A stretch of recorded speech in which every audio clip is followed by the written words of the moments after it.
Victor Wembanyama, year 3 last night. The San Antonio Spurs in action, and he's doing a little bit of everything here on Monday night.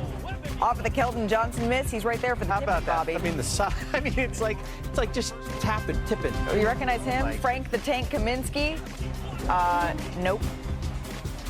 Victor shutting him down. Huge block there, Bobby. and the ability to kind of run. This is my concern a little bit, the turnovers there, but unfortunately gets a Wemby dunk off the miss there. Yeah, big dunk off of the miss there by Champagnie. And then going ahead here a little bit later in the first, his head is barely, is way above the rim. Victor Wembanyama, little two-man action there. Like a quarterback making perfect pass. Big to Luke Cornett. And then the second quarter here, you want Wembanyama lurking in the paint a little bit. Comes over, massive rejection off the glass. A big-time block there, and then heading the other way. Defense leading to offense for the San Antonio Spurs. And then if you think it's just his game around the rim, well, no. Pulling up for three in transition there, nails it. And that's what he's looking to do, kind of play out on the perimeter, less in the paint. Wemby gets in the lane, finds Cornett there for another lob. It could be a fun little connection this year. Here's Wembanyama after the game on getting his teammates involved. There are some shots. Of course, I probably turned down a shot I could make with my eyes closed, but that was to get one of my teammates to a shot he could make in his sleep, you know what I mean? So we have 24 seconds, to find the best solution offensively, and this is what we're trying to do because this is what great teams do.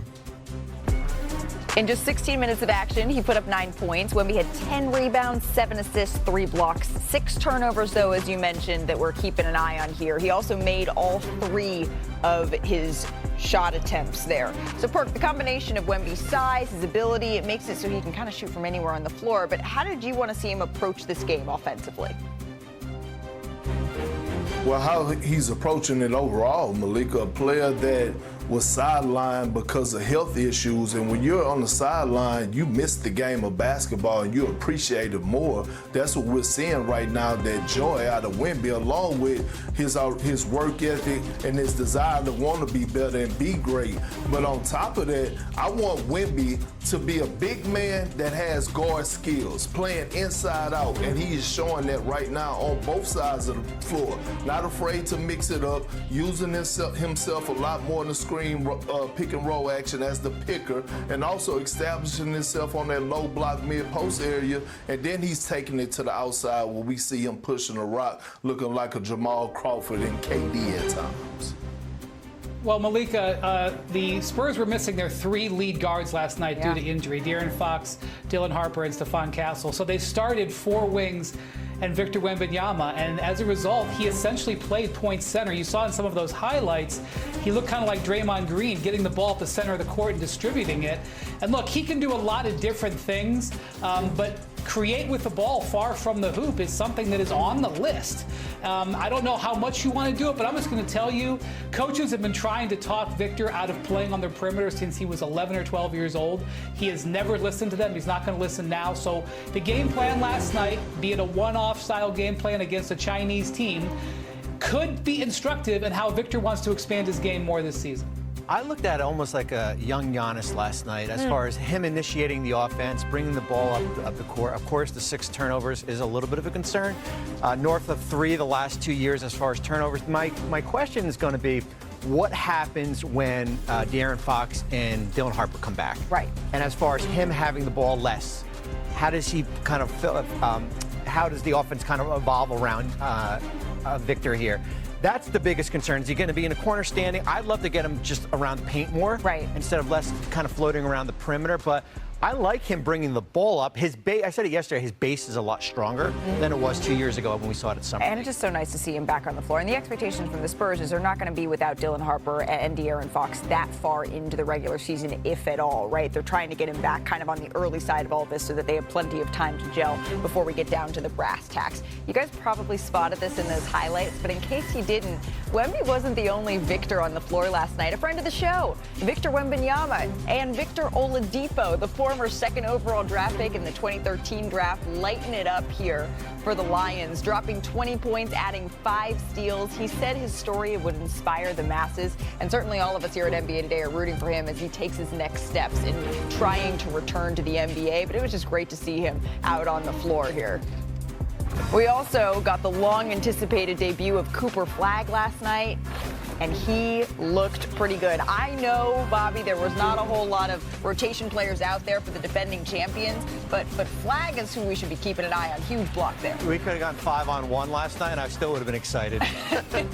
Anthony Davis there for the slam, and then going ahead a minute later, Flagg gets it at the top of the arc, drives, dishes it to Lively for the reverse jam. Great ball movement.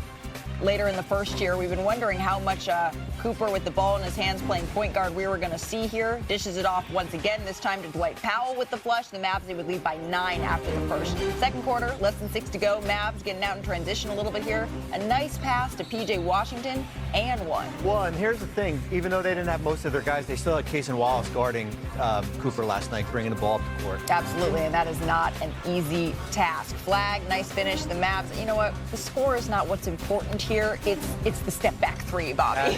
That is NBA ready right now. Absolutely. Youngest player in the league and looking so mature beyond his years. Flagg drains the pull-up three. He finished with 10 points, 6 rebounds, 3 assists. Here's Cooper after the game. I mean, I had a lot of fun. This is a great team. We had a lot of really good guys, a lot of great players, but I thought we just played together really well, and that's a fun brand of basketball to play. And the ball's moving around, everybody has each other back, so it was fun. I thought he did a great job of finding guys. He found PJ for and one, and then also being able to play off the dribble and shoot the three. So, for an 18-year-old, it's kind of special and kind of fun to watch his ability to handle the ball in those situations, and he's only going to get better. It's time to say howdy to our partner, Tim McMahon, who was in Fort Worth to see Cooper Flagg's debut last night. So, Tim, you were there. What stood out to you from the Mavericks after seeing him in action? Howdy, Malik. I thought Cooper Flagg was as advertised, and his value as a guy who impacts the game in a variety of ways, an extremely versatile player. I thought it was fitting that probably his most spectacular highlight was on the defensive end of the floor when he swoops in from the weak side, swats that shot off the glass, gets a fast break started. He might make a bigger impact defensively as a rookie than he will on the offensive end. You don't hear that very often about a teenage player coming into the league. And then on the offensive end, all 10 of his points came in a flurry, but I thought the biggest test that he passed was, like Bobby said, bringing the ball up the court against Case and Wallace. There weren't a lot of core players for the Thunder who made the trip. Case and Wallace was one of them, though. This is an elite defensive player, an elite on-ball defender, an elite playmaker. If you can bring the ball up the court comfortably, patiently against a defender like Case and Wallace, you can do it against anybody in the league. You see Cooper Flagg here bringing it up, getting to his spot, making the right read, which he did over and over again. You didn't see him force anything in this game, and finding his teammate for an easy bucket. That's the kind of play that the Mavericks are asking Cooper Flagg to make over and over again throughout his rookie season, throughout what they believe, and he believes, will be a Rookie of the Year campaign. Yeah, the odds makers say the same. Look at you, Timmy Tapes in his bag there. I want to bring Kendrick Perkins into this discussion as well. Perk, what were your early impressions here of seeing Cooper running with the other Maverick starters? Well, it was a lot, but on the defensive side of things, he showed his impact because he's so versatile, meaning that he could guard 1 through 5, but if you need him to play out of position, if you need him to anchor the defense, he's a hell of a rim protector. And we got the film right here, Malik, okay? I broke down a couple clips. I want you to see, hell of a defender, high IQ. Look at him as a rookie, pointing, communicating, seeing ball, seeing man. Watch here, his D'Angelo Russell gets in trouble, get back cut, and Cooper Flagg is there. And watch how he's running the floor. Although this lob went to Anthony Davis, Cooper Flagg sprinting the floor, being the outlet just in case. And then offensively, this was just a beautiful thing to see. Pick and roll with him and Anthony Davis, guys sagging back.